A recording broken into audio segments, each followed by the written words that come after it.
All right, we are rolling. Now, of course, we're not doing it on our regular night this week because Wednesday night is Halloween. So attendance may be down just a little bit, but let's go ahead and get your questions in and we'll see if people are getting the notification.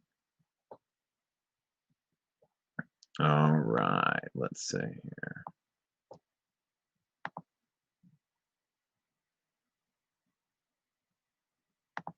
All right, I'll go ahead and let Twitter know we're here. Let's see.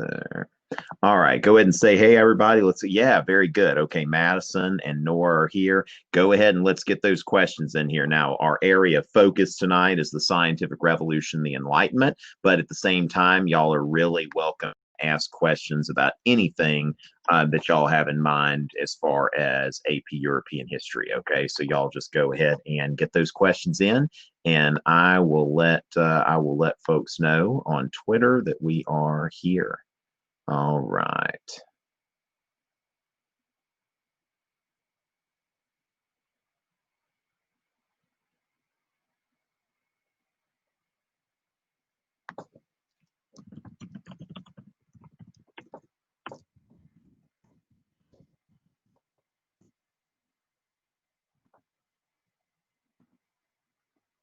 All right, let's see.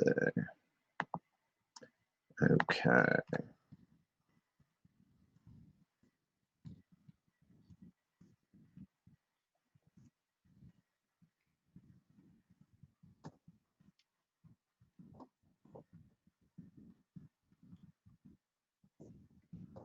All right, letting social media know that we're here, and let's see if the questions are coming in. Okay, we got three of y'all saying hi. Let's go ahead and see. Are you taking AP US history and European history?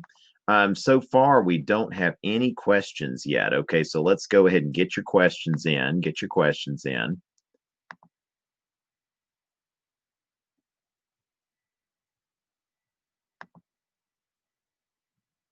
All right.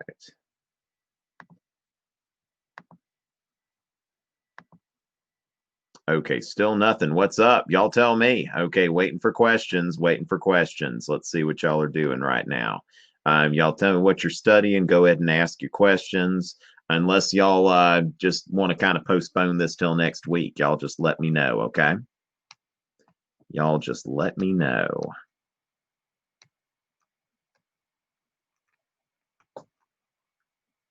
All right, going once, going twice. Took a little while for things to heat up in the APUS history chat. Let's see.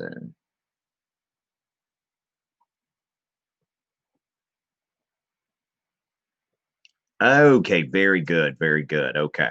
So how did the scientific revolution affect the church overall? Okay, Connor's got a question. Y'all go ahead and get your questions in. Okay, so we're now officially started. We've got a question. All right, now the thing is, of course, the church was already affected by the Reformation. I think that one of the biggest things to note is that really when it came down to it, that it really depends. Like one of the big themes of the scientific revolution is there an inherent conflict between science and religion? And the thing about the scientific revolution is there's a lot of the people doing the experiments at that time, they didn't think there was a conflict between science and religion. It's like, Galileo was a devout Catholic. Copernicus was a priest. And so, as far as that goes, I mean, it's like the direct effect on the church. I don't know that, it's just really certain church officials were kind of triggered by, certain things that were going on because, really geocentrism is about thinking that we're at the center of the universe, and that's really in accordance with humanism. And then Christian teaching was kind of like, we're at the center. Remember, the people that wrote the Bible, I mean, they believed that the earth was just like flat and it had like a dome over it or something like that. So as far as that goes, I don't know how much it affects the church. It's really more of the Enlightenment, okay? That it's really more of the Enlightenment that affects the church. But then again, it's like, even though the church is taking offense at certain things, I don't know how much the scientific revolution is having a direct impact there. Now, the Persian letters, that's interesting. Okay, so that's Montesquieu. And so one thing I was actually talking to my AP Euro class about this today because we're finishing up the Enlightenment.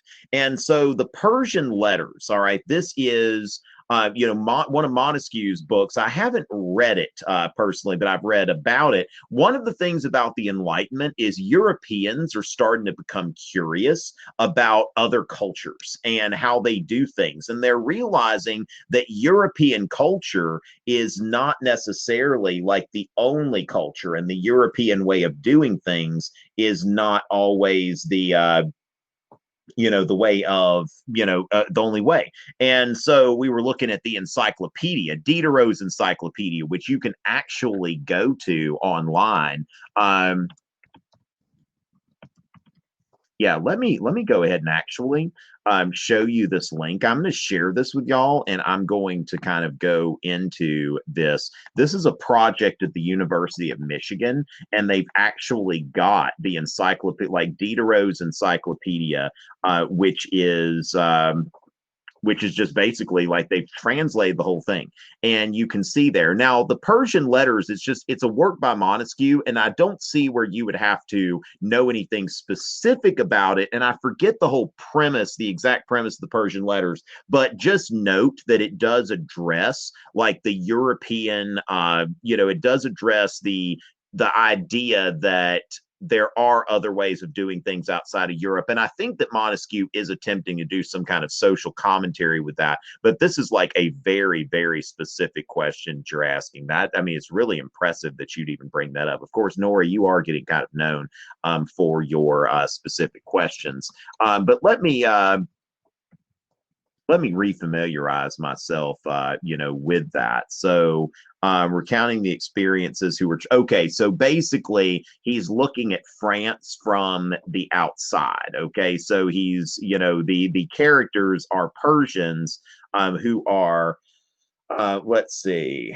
All right, first edition. Okay, so to crack down, message does not arrive on time, revolt. Okay, so so they comment in letters on numerous aspects of Western Christian society, particularly French politics. Okay, so over time, various disorders, yada, yada, yada. Yeah, so really it's a way to, kind of like a philosophical novel that, let's see, nothing about the letters was more, ingratiating than to find unexpectedly a sort of novel. There was so you've got, so it's written in the form of letters, and I think this is sort of a, so epistolary novel is a novel written like Diderot's work, The Nun, is very similar to where it's a book, but it's based on letters. But yes, do note that it talks about the Enlightenment.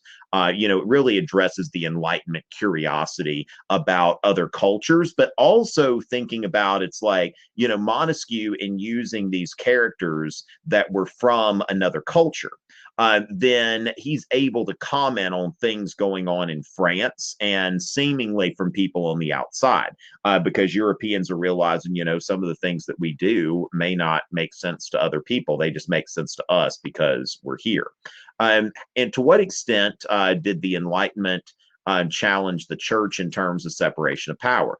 That's one of the biggest things about the Enlightenment, and we mentioned that as far as the scientific revolution, these people really weren't out to challenge the church or the way of doing things or anything like that, that it really is much more about, okay, so, to what extent did the Enlightenment, the church should not have a role in governing. Now, the thing is, like religion in the Enlightenment. So one of the things that we need to note is the Enlightenment is about the scientific revolution, the Enlightenment are about two things: empiricism and rationalism. Okay, so in order for something to be true, it either needs to, and preferably if it can do both of these things, like the best way to figure out if something's true is, am I sensing it? Empiricism. And does it make sense? Rationalism. Okay. So it's like, do I see it? Can I touch it? All of that kind of stuff. So do I sense it? but also does it make sense? And so if I can sense it and it makes sense, then I'm pretty much good to go. Now, the only thing is that you've got some people on the empirical side, like John Locke, total empiricist, that, basically tabula rasa, we have a blank slate when we're coming into the world. And then you've got Descartes, who is a bit more into rationalism, because he says that, your mind basically your senses play tricks on you sometimes. Like sometimes you smell something that's not there, you see something that's not there, or you heard a sound and you're like, what did I just hear? And people are like, you didn't hear anything. And so that's the thing. So back to the church. All right. So when we think about it, religion is about faith. And so the church is like, hey, here are doctrines that really don't make a lot of sense. And I say this as a practicing Christian. There are certain things that when you look in the Bible, like Jesus heals these people, does this miracle, that miracle, all of that kind of stuff. And it's like, well, actually, I've never seen anything like that happen before. And how does God dwell inside a man's flesh? And how does somebody resurrect from the dead? And all of that kind of stuff. And so the Enlightenment philosophers are really there's this institute, not only some of the doctrines of the church, but for Voltaire and a lot of philosophers, it's the value of religion is in the moral teaching. And so what you see at this time from a lot of the institutional church is the institution of the church, which is basically the hierarchy. And in France at that time, remember France and even Prussia, I believe, or German, in the German states or whatever, if somebody wanted to be a bishop, they had to be a nobleman.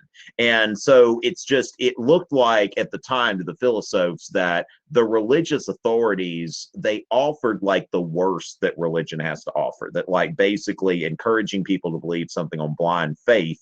And then when you've got a corrupt institutional structure. So yeah, separation of powers, and not just the, legislative, executive, judicial from Montesquieu, but the idea that, the church should not be involved in the government. Definitely, I would say to a great extent, because a lot of the philosophers tended to be anti-clerical, tended to be against an institutional church hierarchy that had power.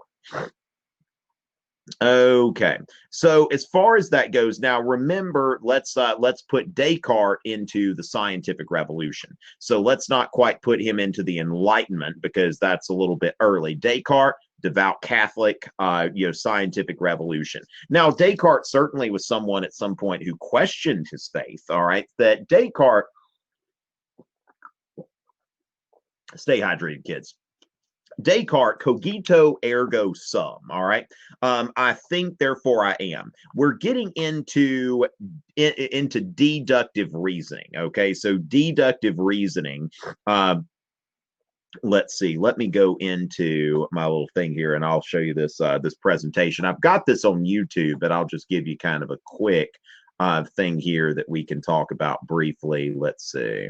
All right. It's opening up on my computer. All right, so deductive reasoning. All right, so let's go ahead and I'm going to screen share here.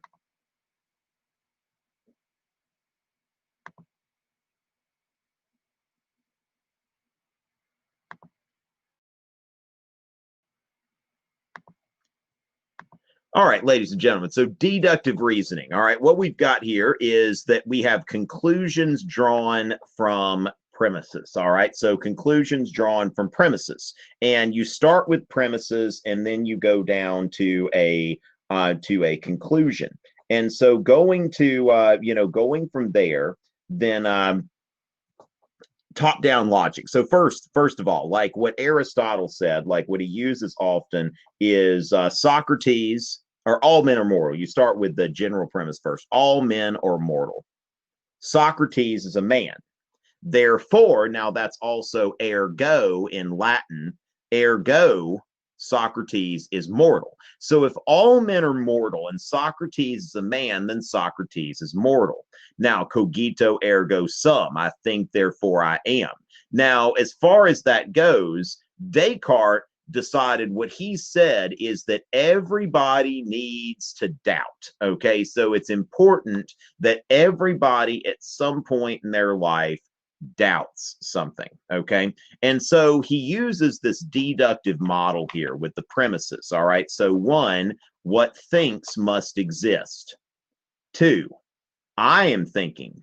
And so he's like, wait, so if I think, okay, what thinks must exist, and then I am thinking, therefore I exist. I think, therefore I am. And so he didn't want to take it for granted. Like what Descartes is showing here is that I don't even want to take my own existence for granted, but I'm able to prove my existence, because if I did not exist, then I would not be able to think. So I'm thinking, therefore I exist. Now, similar thing here, since we're going deductive reasoning. This is a few years ago when Blake was in my class. Blake has since graduated. But first of all, yeah, let's see. Good students pass exams. Blake is a good student. Therefore, Blake will pass his exam. And so this is deductive reasoning. Now, also, you've got inductive reasoning, which was introduced by Francis Bacon, where basically what you do with inductive reasoning, you reach conclusions that are drawn from observations, okay? And it has to be several observations. So when we think about the scientific method, of course, we use the deductive reasoning, which is more of a rational sort of reasoning, but then the inductive reasoning is more empirical, okay, because it is drawn from observation. So that is inductive reasoning. So that's really using empiricism, that I'm constructing knowledge based on what I see. And so, for example, here, the more data, the greater the probability of the conclusion being true. So what is this? Now, at first, you're like, oh, that's a triangle. But then if you think about it, this could also be a circle. It could be a triangle, but it could also be a circle. Now, if we've got this, then it's not a circle. Now here, it's much more likely to be a triangle. Now, could it be like a many-sided figure that had things coming out of here, here, and here? Sure, it could be that, okay? But the more data, the greater the probability of the conclusion being true, all right? So as far as that goes, that's inductive and deductive reasoning. Just a little introduction of that, just kind of a segment of my video. I go into it a little bit more thoroughly on the video on my YouTube channel. And so, yeah, so that's basically, as far as his views, it is addressing like skepticism, and I should not take anything for granted. So, you know, even the context of his religious faith, Descartes being a devout Catholic, I shouldn't just accept what the church teaches me. I should work this stuff out on my own. All right. Okay, I'm not so sure where this is going exactly, this question here, but one thing that I would say, the art often has something to say about the time, okay? So, for example, Renaissance art is very much inspired by humanism, by this idea of the pursuing of the human ideal, you know, in the context of ancient Greece and Rome. You know, I think that a lot of times what you're seeing, though, that you're really, from my understanding of European history, it's usually that the art is coming after like what's going on there. So for example, like the Renaissance art is following humanism, all right, it's following this humanist trend. Then Baroque art is coming along like during the Counter Reformation. So the Counter Reformation is making use of this Baroque art. And then when you get into like neoclassical art, you know, people were getting very, you know, once again wanting to revive ancient Greece and Rome, Napoleon making himself the emperor, and the Napoleonic Code, which was based on Roman law. So those kinds of things. Now, of course, you know, romantic art, you could say that that art possibly had some influences on society and that sort of thing. But then again, as well, it's like, you know, Impressionism, that's something that's coming around that's kind of influenced by, that it's sort of influenced by some of the things that are coming along, like urban life. You see a lot of like urban scenes, and then not just urban scenes, but like the urbanization of Europe is really getting people like, hey, I just want to see a painting of something pretty. And I don't want to see a literal painting necessarily because I could just take a photograph of that. So as photography becomes a more prevalent art form, then you're looking at art that is going to be a lot less literal. So with that, let me show y'all this little website because it's kind of cool, and I think that any AP European history student should spend like a little bit of time looking at the encyclopedia. All right, so going into Diderot's encyclopedia, so we can go here, we can browse articles here, and so I mean, as you can see here, it is just like my goodness, like just do. Now, Adam's apple, so it's going all the way from what is someone's Adam's apple. All right, so and it'll go into let's see, a sort of wait, what? Okay, actually, that's not the Adam's apple the way we think about it, I guess. This is actually like a plant, a fruit of some sort. Okay, so as far as that goes, this is not the Adam's apple that I thought it was. And so then, some things about, for example, you go into, adultery or Adonis, which I believe, yeah, figure from mythology, right? Or wait, actually, never mind. This is a plant. So a lot of this is getting into botany. Now, the thing is, they go into here, you see this like very secular perspective. I will not here raise the question of whether adultery is a crime or if it disfigures society.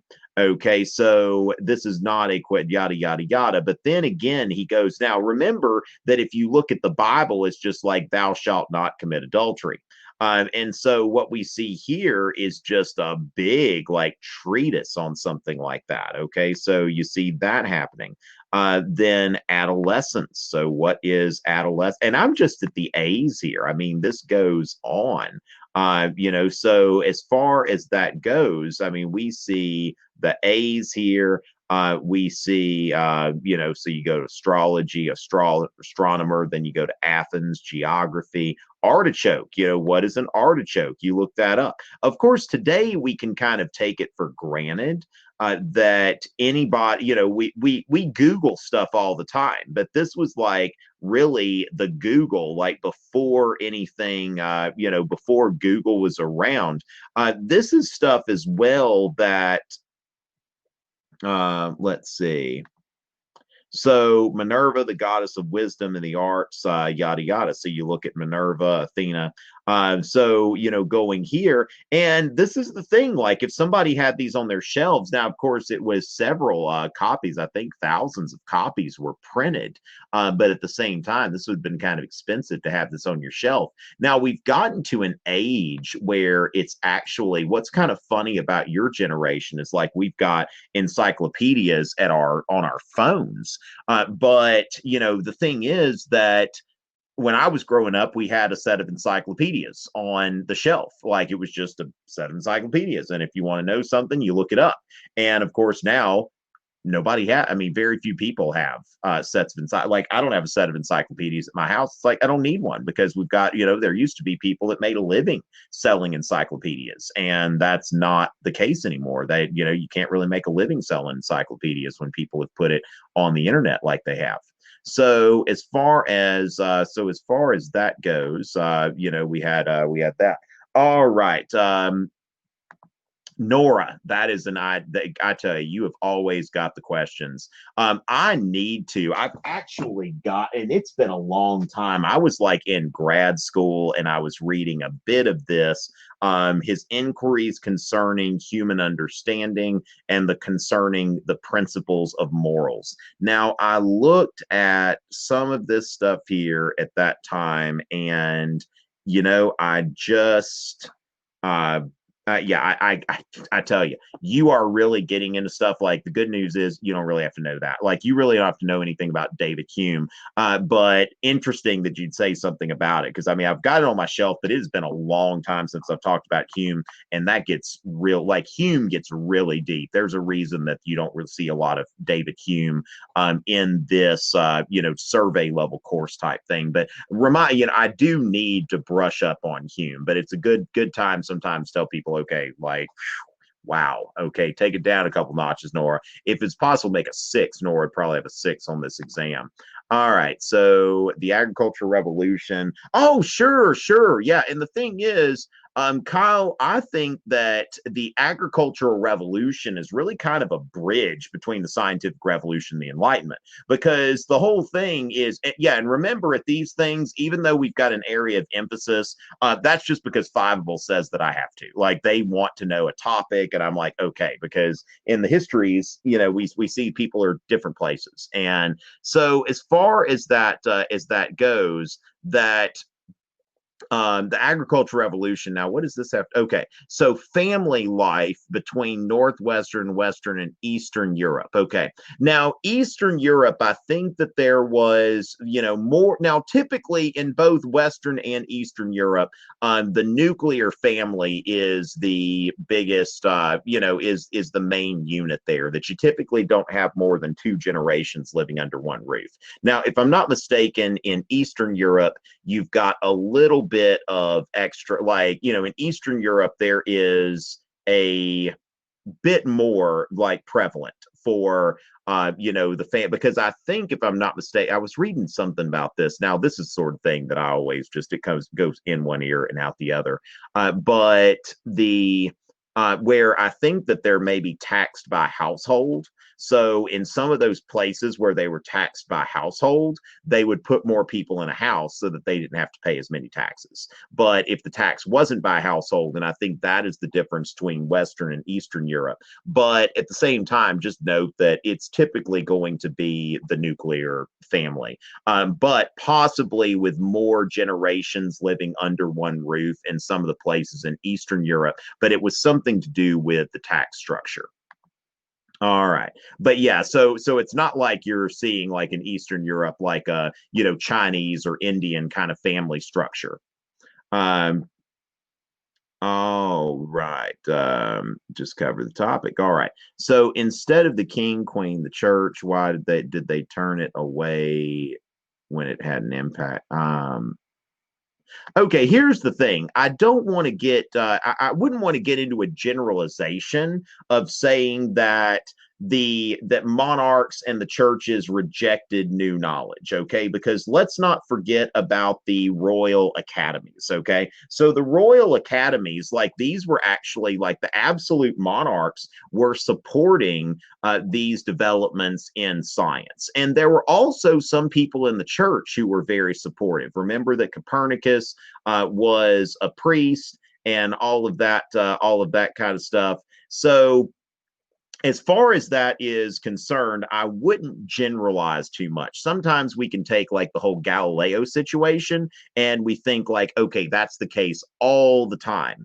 And it's really not. Okay. So, Louis the 14th, Peter the Great, the England, the Stuarts in England, they are all being like very they're all being very supportive of what's going on here. So that's something that I would not make a generalization. Now the other thing is, I think that it is, you make kind of a good point here where you say that what kind of effect is it having on their country. So if the authorities, and this is the case in any kind of time like this, if the authorities see the new knowledge as advantageous to them, then they will then they'll accept it and they'll embrace it and they'll encourage it. Now, if they don't see it that way, then if they see that it could possibly hurt, then they will reject that knowledge. So a lot of times it might be kind of kind of piecemeal. So as far as that goes. But yes, okay. So yeah, I would say just let's not put that into too much. Let's not make too much of a generalization. All right. So with that, ladies and gentlemen, we've got a really small group here. Not a lot of questions. If I've answered all your questions, then we're good. I'll leave it open for just a second in case anybody else has any other questions for me, and then we will go. We will go from there. All right, so let's take a look here.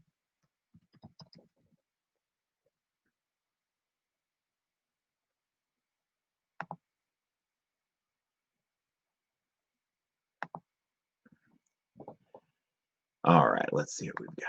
Do we have anything else? Okay, well, ladies and gentlemen, this was a special Tuesday night broadcast. And so, Halloween's tomorrow. Y'all stay safe. And we will be back next week, back to our Wednesday time. Okay, so we're going to go back into Wednesday, doing our thing there. And let's see here. Yeah, so we'll be talking about next week the old regime, and then the following week we'll get into some of y'all should be getting to the French Revolution. Aisha, good to see you. All right, very always a pleasure to hear from you. All right. Yes. Oh, okay. Yes. Okay. So some of y'all, all right. Anya's shown up here. All right. Yeah. So y'all come with your game faces on, tell your friends. So but I'm here. I mean, I'm technically booked for an hour, but nobody is asking questions. But thank y'all for the kind words here at the at the end. So we'll go ahead and I guess we'll just call it a night, and y'all have fun trick-or-treating. Y'all stay safe. Happy Halloween, and I will see y'all next week. Remember, back at our regular Wednesday night time. Have a good night, everybody. It's always a pleasure.